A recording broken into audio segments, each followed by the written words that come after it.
उस आलीशान रेस्तरां में कुछ गिलास रेड वाइन पीने के बाद ये किंगवेई लगभग बेहोश होने की कगार पर थी। जियांग यांग ने इस अवसर का लाभ उठाते हुए उसे गले लगाया और उसे वापस अपने होटल ले गया। होटल के अंदर वो लेई कमरा साफ कर रही थी। शियाओ वान को जियांग यांग को एक लड़की के साथ देखकर कोई हैरानी नहीं हुई। यह तो हमेशा की तरह यंग मास्टर जियांग का स्वभाव था। भाई जियांग, तुम, यह जगह कहाँ है? ये किंगवेई बेहोश नहीं थी, बल्कि उसने सिर्फ नशा किया था। अपने आसपास के अपरिचित वातावरण को देखकर वह अचानक थोड़ी होश में आ गई, लेकिन उसका शरीर अभी भी कमजोर था और शराब का असर थोड़ी देर में खत्म नहीं होने वाला था। इसके अलावा जागते समय भी यह बेकार है। उसके पैर जन्मजात कमजोर थे। यह मेरा कमरा है। जियांग यांग ने धीरे से ये किंगवेई को उसके बिस्तर पर लिटा दिया। उसकी आंखों में अपराध बोध झलक रहा था। अगर संभव हो तो वह ये किंगवेई के साथ धीरे धीरे रिश्ता विकसित करना पसंद करेगा, लेकिन वह एक खलनायक है। टीवी ड्रामा में खलनायक हमेशा असफल क्यों होते हैं? खलनायक काम करने में धीमा था और बहुत बोलता था, इसलिए उसकी मृत्यु कष्टदायी हुई। जियांग यांग ऐसी गलती नहीं करेगा। अंतिम दिनों में लोग तभी दृढ़ रह सकते हैं जब वे कठोर भाषा का प्रयोग न करें। मुझे खेद है ये किंगवेई, मैं भविष्य में इसकी भरपाई कर दूंगा। एक रात में बहुत कुछ बदल सकता है। पहली बार जो मधुर मंत्रोच्चार बाधित हुआ था, वह धीरे धीरे होटल में नियमित रूप से गूंजने लगा। इसी बीच वो लेई होटल के जिम में अपनी मांसपेशियों को मजबूत करने का काम कर रहे हैं। खान पान और बेहतर परिस्थितियों ने उनके शरीर को और भी ताकतवर बना दिया है। और शियाओ वान होटल में नवीनतम ऑर्डर की प्रक्रिया कर रही है। वे होटल में जो कुछ भी करें वे कर सकते हैं, लेकिन जियांग यांग ने उन्हें होटल में ही रहने और बाहर न जाने की शर्त रखी है। विशाल लिनजियांग शहर में हर कोई अपने जीवन के नियमित क्रम को दोहरा रहा है। इस बात से अनजान की आपदा आने वाली है। दूसरा पहलू, 5 किलोमीटर दूर एक आलीशान अपार्टमेंट में ये फैन उत्साह से अपने अपार्टमेंट की तस्वीरें ले रहा था। बेबी, क्या तुमने मेरा छात्रावास देखा है? अगर आप इस छात्रावास को 1 महीने के लिए किराए पर लेते हैं तो इसका किराया 8 या 9 हजार होगा। 2 दिनों में आप हमारे साथ रहने आ जाएंगे। सो गया क्या? पुनर्जन्म के बाद ये फैन स्वाभाविक रूप से वह नायक है जो निर्णायक रूप से मार सकता है और हमला कर सकता है। लेकिन पुनर्जन्म से पहले ही उसकी चाटने की कला पूर्णता तक पहुंच चुकी थी और उसने अपनी चाटने की कला का उपयोग करते हुए तांग या के हाथों को चाटा था। शायद उनकी नजर में यह उनकी ईमानदारी का प्रदर्शन है। दरअसल भौतिक आधार के बिना ईमानदारी को चापलूसी कहा जाता है। इस समय एक छोटे से अपार्टमेंट में तांग या करवटें बदल रही है। उसे नींद नहीं आ रही है। ये फैन द्वारा फोन पर भेजे जा रहे संदेशों को देखकर जियांग यांग के लिए यह कितना अच्छा साबित होगा। बहुत रात हो चुकी है। तांग या ने अभी तक अपना मेकअप नहीं हटाया है। वह बस जियांग यांग के संदेश का इंतजार कर रही है। शायद जियांग यांग को आज रात उसकी अच्छाई याद आ जाए। तब आपको जियांग यांग की सेवा करने के लिए अपनी सर्वोत्तम स्थिति का उपयोग करना होगा। शायद ये फैन की खबर बहुत परेशान करने वाली थी, इसलिए तांग या ने उसे उठाया और उस पर एक नजर डाली।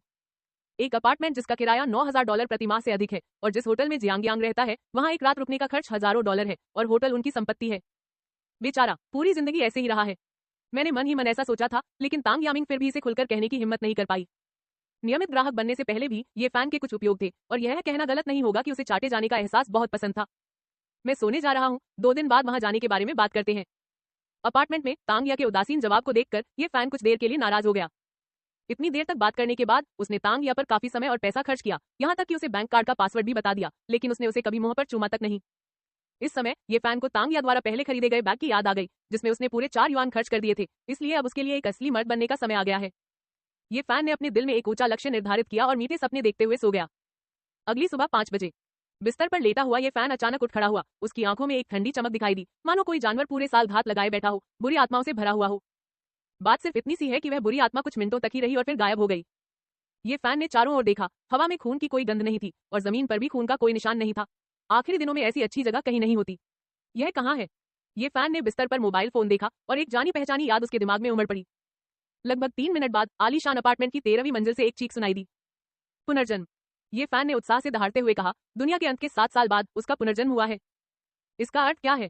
उसे अगले 7 वर्षों की सारी बातें याद हैं। उसे सब कुछ पता है कि क्या क्या हुआ। वह सभी अवसरों का लाभ उठा सकता है और अंतिम दिनों में मजबूत लोगों के पहले बैच में शामिल हो सकता है। अभी भी समय है। ये फैन की आंखें भेदक थी। 2023 जुलाई ठीक 6 बजे। दुनिया में बड़े बदलाव आएंगे। 70.00% लोग ज़ॉम्बी बन जाएंगे और पृथ्वी पर बड़ी संख्या में जानवरों और पौधों में उत्परिवर्तन होगा।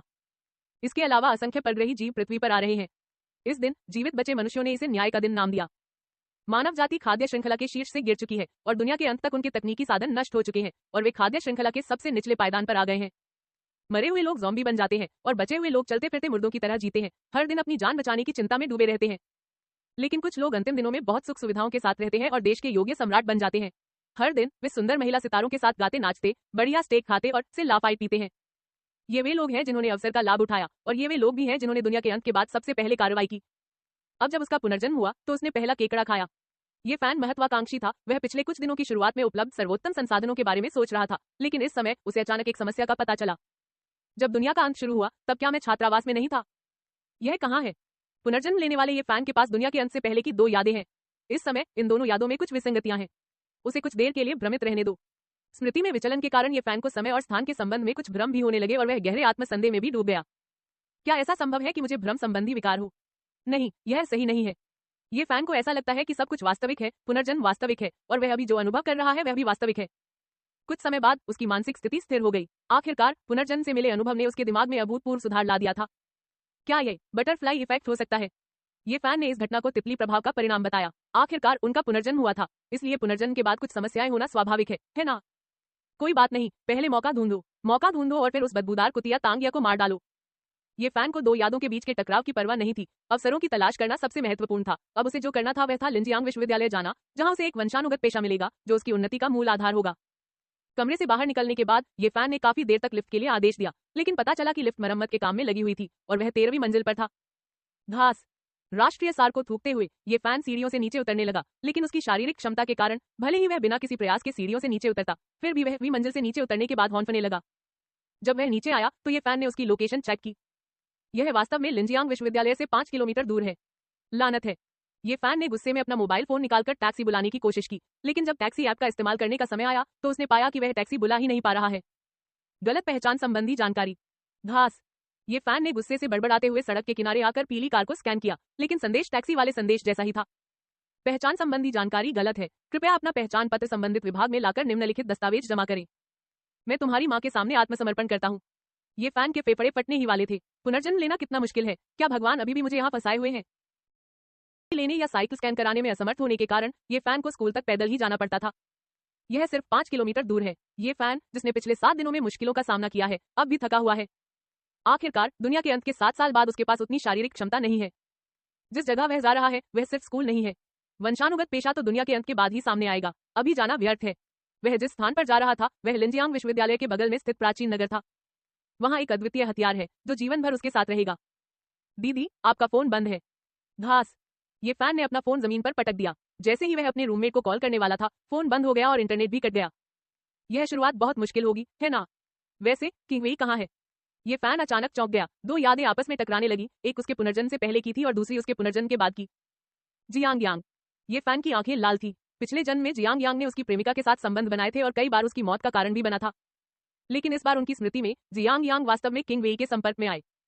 ये फैन का चेहरा विकृत होने लगा और जब उसे अपना काला सुनहरा प्राचीन चाकू मिला तो वह तुरंत जियांग यांग और उस कुतिया तांगिया को काटने के लिए आगे बढ़ा। हरामखोर, तू हरामखोर। ये किंगवेई की आंखें लाल थी। वह शर्म और गुस्से से भरी हुई थी और जियांग यांग ने उसे अपनी बाहों में कसकर पकड़ रखा था। भाई जियांग, आप मेरे साथ ऐसा व्यवहार क्यों कर रहे हैं? मैं आप पर बहुत भरोसा करता हूँ। ये किंगवेई की आंखों के कोनों से आंसू बह निकले। वह नशे में थी, लेकिन उसे पता था कि क्या हुआ था। ये किंगवेई को साफ तौर पर महसूस हो रहा था कि जियांग यांग ने पिछली रात उसके साथ क्या किया था और उस दर्द की गहरी छाप उसके दिल में बस गई थी। इस तरह की घटनाएं हुई और फिर भी उन्हें भाई जियांग ही कहा जाता था। लगता है कि यह भोली भाली लड़की इसमें फंस गई है। जियांग यांग मन ही मन मुस्कुराया, लेकिन ऊपरी तौर पर उसे पछतावा हुआ, अपराध बोध हुआ और उसने खुद को दोषी ठहराया। मुझे माफ करना, तुम बहुत खास हो। तुम्हारे जैसी महिला से मैं पहली बार मिल रहा हूँ, मैं खुद को रोक नहीं सकता। यह कहते हुए जियांग यांग ने खुद को जोर से थप्पड़ मारा। ताली बजाओ। यह थप्पड़ इतना जोरदार था कि कान बहरे हो गए। हालांकि जियांग यांग ने अपनी शक्ति का केवल प्रतिशत ही उपयोग किया। अमेरिकी टीम की शारीरिक क्षमता को देखते हुए अपनी ताकत के प्रतिशत के बराबर थप्पड़ को सहना उनके लिए बिल्कुल दर्द रहित है। लेकिन ये किंगवेई को पता नहीं था, उसका दिल बैठ गया। जियांग यांग को इस हालत में देखकर उसे और भी ज्यादा असहज महसूस हुआ। भाई जियांग, आप ऐसा मत करो। मैं ऐसा नहीं हूँ। मेरा मतलब है कि हम एक दूसरे को कुछ ही समय पहले से जानते हैं। ये किंगवेई बोलते बोलते शर्मा गई, अपना हैरान परेशान सुंदर चेहरा नीचे झुका लिया और बुदबुदाई, अच्छा, मेरे जैसी महिला से पहली बार मिलने का आपका क्या मतलब है? जियांग यांग ने ये किंगवेई के बालों को सहलाते हुए आह भरी, मुझे ऐसा लगता है कि तुम बहुत करीब हो और एक अवर्णनीय आत्मीयता का एहसास है, जैसे कोई स्वाभाविक साथी हो, चाहे वह तुम्हारे द्वारा रचित गीत हो या तुम्हारी हर मुस्कान और गुस्सा। ऐसा लगता है जैसे यह मेरे साथ प्रतिध्वनित हो रहा हो। मुझे खेद है, आखिरकार यह मेरी ही गलती है। ये किंगवेई की धड़कन अचानक तेज हो गई। उसने जूनियर हाई स्कूल और हाई स्कूल में रहते हुए बहुत से प्रेम प्रसंग सुने थे। इसमें से अधिकतर आत्म प्रशंसा से संबंधित निरर्थक बातें हैं, लेकिन भाई जियांग ने जो कहा वह उसके मन में चल रहे विचार से काफी मिलता जुलता था।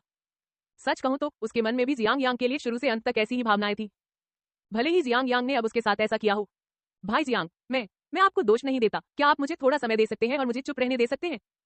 ये किंगवेई ने बहुत शांति से कहा। आखिरकार वह अभी भी एक समझदार इंसान है। वह जानता है कि उसकी वर्तमान स्थिति शायद थोड़ी प्रेम भरी है और उसे शांत होकर जियांग यांग के साथ अपने रिश्ते को संभालने के बारे में सोचना चाहिए। इस क्षण जियांग यांग ने ये किंगवेई को गले लगाया, उसकी बाहों की कोमलता को महसूस किया और उसके दिल में धीरे धीरे एक इच्छा जागृत हुई। वह भी एक सामान्य व्यक्ति है, खासकर अमेरिकी टीम के सीरम का इंजेक्शन लगने के बाद उसके शरीर के कुछ हिस्से अधिक संवेदनशील हो गए हैं।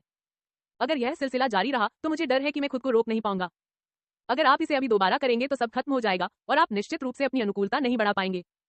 इसलिए उसने सिर हिलाया और बाथरूम की ओर चल दिया। लिनजियांग विश्वविद्यालय, प्राचीन शहर।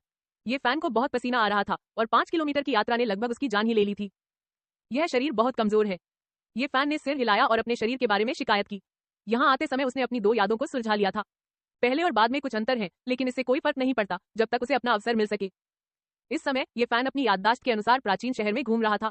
पिछले 7 वर्षों की उसकी यादों में यह काला सोना प्राचीन चाकू बहुत प्रसिद्ध है। बाद की पीढ़ियों में विश्व के नंबर 1 तलवारबाज के रूप में जाने जाने वाले इस तलवारबाज ने अपने अंतिम दिनों में इस प्राचीन काले सोने की तलवार पर भरोसा करते हुए एक अद्वितीय शक्ति का प्रदर्शन किया। विश्वसनीय सूत्रों के अनुसार दुनिया के अंत के बाद दूसरा पक्ष यहाँ भाग आया और उन्हें सड़क किनारे एक स्टॉल पर यह काला सोना प्राचीन चाकू मिला। अब यह चाकू मेरा है। जियांग यांग ने काले सोने के प्राचीन चाकू का रूप देखा है और अब वह प्राचीन शहर में तेजी से इधर उधर घूम रहा है, लेकिन जितना अधिक वह चलता है उतना ही अधिक वह चिड़चिड़ा महसूस करता है। मुझे यह क्यों नहीं मिल रहा है? क्या इसे उस तलवारबाज ने छीन लिया था? क्या संदेश गलत है? ये फैन ने समय देखा। 10 बजने में 10 मिनट बाकी थे। अगर उसे 1 मिनट के भीतर वह नहीं मिला तो उसे चाकू छोड़ना होगा और पहले उसे टांगने के लिए जगह ढूंढनी होगी। लड़के, तुम क्या ढूंढ रहे हो? मैं यहाँ कई बार घूम चुका हूँ। आप लिनजियांग विश्वविद्यालय से हैं, है ना? क्या आपके स्कूल में खेल का मैदान नहीं है? आप तो सुबह की दौड़ के लिए प्राचीन शहर तक दौड़ कर जाते हैं। एक अधेड़ उम्र का आदमी चीनी मिट्टी के बर्तन को चमका रहा था और ये फैन को चिढ़ा रहा था। एक चाकू। ये फैन हॉन्फ रहा था। उसे न केवल प्राचीन काले सोने का चाकू नहीं मिला, बल्कि उसे यह भी पता चला कि इस प्राचीन शहर में चाकू कहीं भी नहीं थे। कोई नहीं। उस युवक को मत ढूंढो। हमारे प्राचीन वस्तुओं के शहर में मौजूद चाकू 2 दिन पहले एक बड़े ग्राहक को बेच दिए गए थे। अधेड़ उम्र के व्यक्ति ने मुस्कुराते हुए कहा। वह हस्तशिल्प की दुकान का मालिक था जिसने उस दिन जियांग यांग का स्वागत किया था। वह एक बड़ा ग्राहक है, इसलिए मुझे चाकू से संबंधित हर चीज स्वीकार करनी पड़ी। क्या उसने अपना सब कुछ दे दिया? ये फैन हक्का बक्का रह गया। आखिर कौन बीमार है? कोई बात नहीं, अभी भी एक वंशानुगत पेशा मौजूद है। ये फैन ने मन ही मन खुद को दिलासा दिया, मुड़ा और लिनजियांग विश्वविद्यालय की ओर दौड़ पड़ा। यदि पिछले 7 वर्षों के गहन अनुभव न होते तो ये फैन को अपने पुनर्जन्म पर ही संदेह होता। प्राचीन शहर लिनजियांग विश्वविद्यालय के बगल में स्थित है और ये फैन 2 कदम चलने के बाद वहां पहुंच जाएगा। हालांकि जब वह यहाँ पहुंचा तो उसने पाया कि वह अंदर नहीं जा सकता। छात्र पहचान पत्र नहीं। हताशा में ये फैन ने लिनजियांग विश्वविद्यालय के बगल में स्थित छोटे से होटल में तलाशी ली। सबसे पहले तो छिपने की जगह ढूंढनी होगी। जब दुनिया का अंत होगा तो बहुत सारे लोग ज़ॉम्बी बन जाएंगे और कई राक्षस भी होंगे। उस समय स्कूल जैसी जगहें सबसे खतरनाक होंगी। यह सोचते ही ये फैन होटल की ओर दौड़ पड़ा। क्षमा कीजिए महोदय, आपकी पहचान संबंधी जानकारी गलत है। रिसेप्शन पर बैठी लड़की असहाय लग रही थी और उसने ये फैन का आईडी कार्ड वापस कर दिया। क्या आप बिना पहचान पत्र के चेक इन नहीं कर सकते? मैं पैसे जोड़ने को तैयार हूँ। ये फैन ने समय देखा। दुनिया का अंत जल्द ही आने वाला है और वह अब और इंतजार नहीं कर सकता। स्कूल के आसपास स्थित इस तरह के छोटे होटलों में बिना पहचान पत्र के भी चेक इन किया जा सकता है, लेकिन इसके लिए अतिरिक्त धन की आवश्यकता होती है। 300। 1 मिनट रुको। ये फैन घबरा गया और शर्मिंदा सा दिखने लगा। उसके पास पैसे नहीं थे। मोबाइल फोन मुझसे ही गिर गया था और अगर मैं इसे नहीं भी गिराता तो भी इसमें 300 युआन के लिए पर्याप्त बैलेंस नहीं था। घास। किंगवे, मुझे पता है कि तुम मुझ पर विश्वास नहीं करोगी, लेकिन कुछ मिनटों के बाद तुम्हें पता चल जाएगा कि वास्तव में मेरे ऐसा करने का एक और कारण है। मैं तुम्हें चोट नहीं पहुंचाऊंगा। जियांग यांग ये किंगवेई को बाहों में लिए बाथरूम से बाहर आया। इस समय ये किंगवेई की निगाहें इधर उधर थी। उसका सुंदर चेहरा लाल हो गया था और वह जियांग यांग के किसी ग्रीक मूर्ति जैसे सुडौल शरीर को सीधे देखने की हिम्मत नहीं कर पा रही थी। भाई जियांग, दरअसल आपको ऐसा करने की जरूरत नहीं है। अगर आप चाहे तो सीधे मुझसे कह सकते हैं, ऐसे कहा। आखिरकार जियांग यांग के बिना वह शायद अस्पताल के बिस्तर पर ही मर जाती, क्योंकि वह ऑपरेशन नहीं कर सकती थी। जैसे जैसे उसकी बीमारी बढ़ती गई वह मौत के करीब पहुंचती गई। जियांग यांग ने उसकी जान बचाने के लिए ऑपरेशन का शुल्क अदा किया। भाई जियांग ने मुझे यह जीवन दिया है तो फिर चिंता करने की और क्या बात है। ये किंगवेई ने इसी कारण का इस्तेमाल खुद को समझाने के लिए किया।